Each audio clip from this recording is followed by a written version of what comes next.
Welcome back, class. We're going to finish Whitlock and Schluter Chapter 7, looking at the confidence intervals.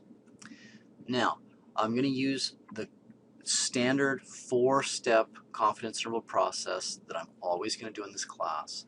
And just to run over it, whenever we collect data from some unknown population, we get a sample.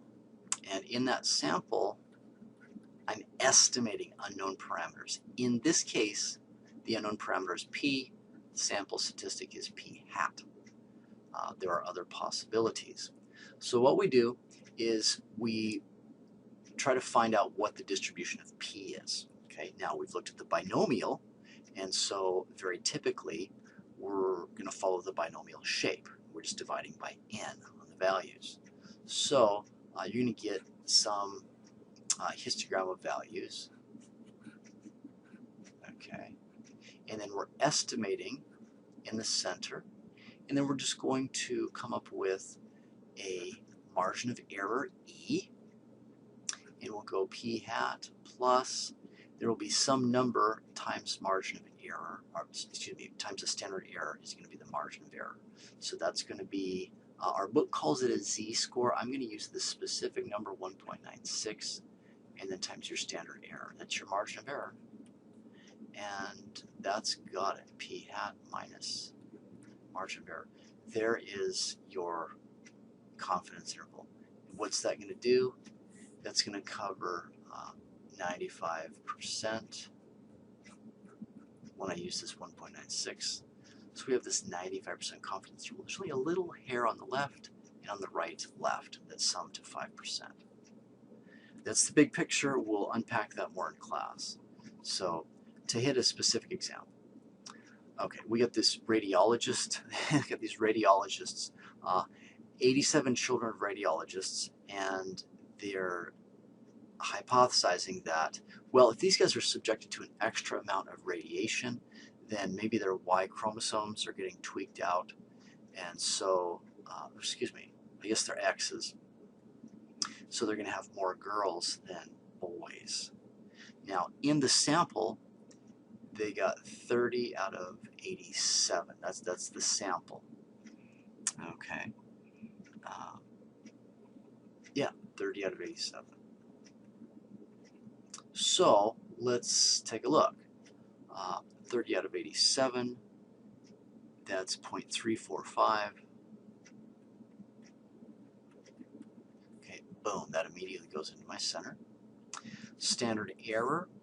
When we're using a walled confidence interval, then the standard error formula is, let's go ahead and put it here, it's p hat 1 minus p hat over n minus 1. This is the one place, well, the main place where we differ from the other one, the Agresti cool. 1 minus 0.345 all over. N was 87, so I'm putting in the 87. Standard error on that is 0.051. Now, the picture is right up here, so let me just go ahead and do a little erasure here and stick this on. Let's go 0.345 in the middle. Okay, that's where I'm estimating my center. And then what's the margin of error? As I said, the margin of error is always, for a 95% interval, 1.96 times the standard error, which is 1.96 times 0.051, and that's about 0.01, so it's 0.01. Therefore, we're going to go 0.355, 0.335, 95%.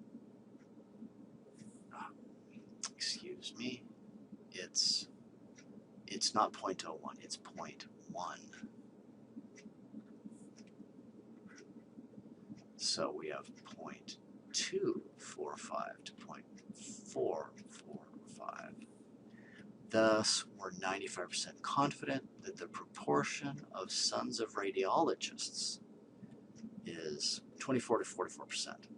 which is below that 50. Okay, interesting. Okay, now let's kick it up to the agresti-cool. All concepts are identical. The one thing that's different is there's a different statistic. So instead of using x over n, it assumes that there are 2 successes out of 4 trials that have been added to the pot. That's the whole trick of it. So we're going to get 32 out of 84. Now the y on the trick, I'm going to talk about that in class. It's probably not as useful for me to talk about it here. See how interested you guys are. So we get a slightly different estimate. And notice there's a p prime instead of a p hat. So that's of interest. This should say prime. So we're going to go ahead and plug in, and I do that. I get 0.05. You can see that in the diagram, we're about the same as the other one. Okay, so in the center here, we're estimating a 0.352. The margin of error, same thing, same 1.96. Standard error pertains to this means of calculation, which is going to get us, again, let's just go around 0.1. And so that's going to get us over here to 0.362. No, 0.452 and 0.252. There we go. Okay, so same interpretation there. And again, the Walden and agresti-cooled, 2 different methods of getting at the same thing. And when we go into R, we use our prop test. It's the same command as for the hypothesis test, plugging in X and N, confidence level. I put correct equals false because it's going to get us closer to the calculations that we were doing. But it turns out that R's confidence interval uses a third methodology, at which case we're getting slightly different results, although notice that they are nearly the same. So watch for that when you use prop test on R.